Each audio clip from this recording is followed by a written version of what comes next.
माहिती असेल काळदरी, पुरंदरच्या गडाच्या खालती काळदरी आहे. नागिणीसारखी फुसफुसत गाडी स्टेशनात घुसली. लाल डगलेवाल्या हमालांच्या साहेब हमाल या आरोळ्यांना दाद न देता मी ट्रंक स्वतःच डब्याच्या दारातून खरकन ओढली आणि तेवढ्यात माझ्या हाताखालून एक तांबडी बाही ट्रंकेची कडी धरण्यासाठी पुढे घुसली. जरा चमकलोच मी वळून बघितलं. सोडा सोडा सरकार, घेतो मी, असं म्हणत म्हणत त्या तांबड्या हमालानं ट्रंक उचललीच. सर्जाबा माझ्या तोंडून शब्द उमटला आणि पुढे काय म्हणावं हे सुचेना. कुठून गावा परगावाहून आलो की मला पुण्याच्या स्टेशनवर उतरायची भीती वाटते, कारण तिथे हमाली करणारा सर्जाबा भेटतो आणि मग असेल ते सामान पटकन डोक्यावर घेऊन चालायला लागतो. तो बाहेर नेऊन टांग्यात ठेवतो. हमालीचे पैसे देऊ लागलो तरी अजिबात घेत नाही, अगदी ऐकत नाही. आणि म्हणूनच मला स्टेशनावर सर्जाबा भेटू नये अशी फार फार इच्छा असते. एकदा मी मुद्दामच झटकन दुसऱ्या एका हमालाला ठरवलं, सामान त्याच्या डोक्यावर चढवलं आणि झपाट्याने निघालो. एवढ्या मोठ्या गर्दीत सर्जाबानं मला कुठून पाहिलं देव जाणे. मी तिकीट देऊन स्टेशनाबाहेर पडत असतानाच सर्जाबा एकदम आला आणि माझ्या सामानवाल्या हमालाच्या खांद्यावर हात ठेवून त्याच्या कानाशी काहीतरी बोलला आणि मग माझ्याकडे वळून म्हणाला, गणी, कुठून येणं केलं? कोल्हापूरच ना?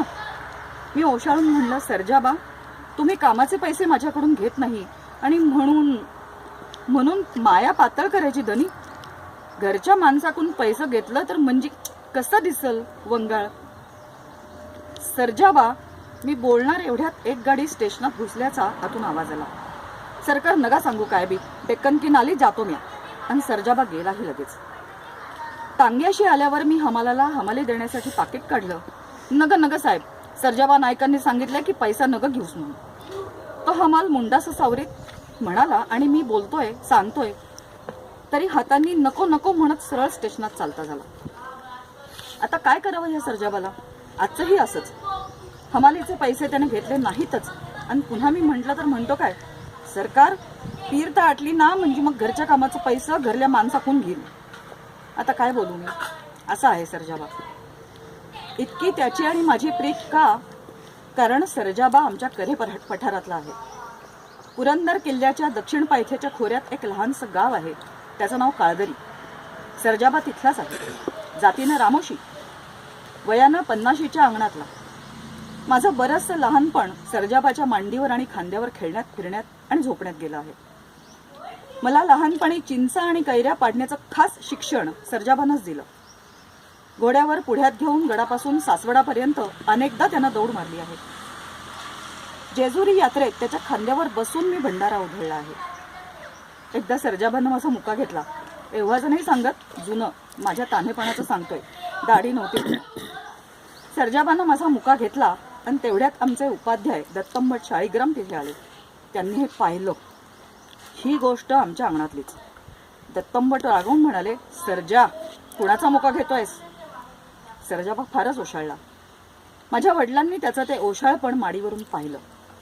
दत्तंभट ओटीवर तोंडाशी बसले. माझे वडील तसंच खाली उतरले. सर्जाबाची म्हातारी परसात भांडी हसत होती. जवळच आंब्याच्या सावलीत सर्जाबाचा 2 वर्षांचा पुतण्या खेळत होता. त्याला वडिलांनी उचलून ओटीवर आणलं. ते पोरगं मोठं गोड होतं. दत्तंभटांच्या पुढे आल्यावर वडिलांनी त्या कडेवरच्या पोराशी बोबडं बोलत त्याचा मुका घेतला आणि खडी साखरेचे 2 खडे त्याच्या हातावर ठेवून त्याला दुडू धावायला सोडून दिलं. दत्तंभटांनी हे उघड्या डोळ्यांनी पाहिलं. रामोशाच्या पोराचा मुका? असं होतं आणि आहे सर्जाबाचं आणि पुरंदरांचं नातं. पिढ्यानपिढ्या कऱ्हाबाईचं पाणी पीत आणि जेजुरीच्या खंडोबा पुढे नाचत आम्हा दोघांच्या घराण्यांनी एकमेकांवर प्रेम केलं आहे. रामोशाची जात, ज्यांनी उठावं त्यांनी निंदावं, कुणी चोर म्हणावं, मुकाट मान खाली घालून बिचाऱ्यांनी ऐकून घ्यावं, असं चाललंय आणि असंच चालायचं. पण आमचा आणि सर्जाबाचा 15 पिढ्यांचा संबंध असा आहे. ह्या सर्जाबाच्या घरच्या एक गोष्टी वडील सांगत असत. 97 सालच्या प्लेगची झळ पुरंदरच्या दऱ्याखोऱ्यापर्यंत गेली होती. गावाबाहेर झोपड्या घातल्या. गाव उठून बाहेर गेला. आमचंही घर गावाबाहेर झोपडीत जाऊन राहिलं. त्यावेळी घरचे 20,000 रुपयांचे सोन्याचे दागिने आमच्या आजोबांनी सर्जाबाच्या आज्याच्या हवाली केले आणि म्हणाले, हरबा, हे घेऊन काळदरीला जा, तुझ्याच घरी धड राहील. प्लेग ओसरला की घेऊन ये वाड्यावर. पुरंदऱ्यांची दौलत पोटाशी धरून हरबा घरी गेला. हरबाचा मुलगा म्हणजेच सर्जाबाचा बाप तुळ्या त्यावेळी ऐन जवानीत होता. 1 महिना ओलांडला आणि आमच्या आजोबांच्या कानावर आलं की तुळ्या रामोशी आपल्या काही जवान जातवाल्यांच्या नादानं धंद्याला लागलाय. आजोबांनी काळदरीला माणूस पाठवून हरबाला बोलावणं धरलं. पण माणूस परत आला तो हरबाच्या मरणाची बातमी सांगायलाच. आदल्याच रात्री हरबा साप चावून मेला. ह्या बातमीनं आमच्या घरात दुहेरी गलबला झाला. हरबा म्हणजे आजोबांचा जीव की प्राण. हरबा गेला, आजोबा ढसढसून रडले. त्यांचं जेवण सुटलं. तुळ्याच्या नव्या वागणुकीच्या बातम्यांमुळे स्वयंपाकघरात मात्र चिंतेची काजळी आधीच चढ होती. आता पार काळ बनलं. 2 दिवस गेले, 10 दिवस गेले, हरबांचा दिवस झाला आणि महिनाही ओलांडला. ऐवज बुडाला अशी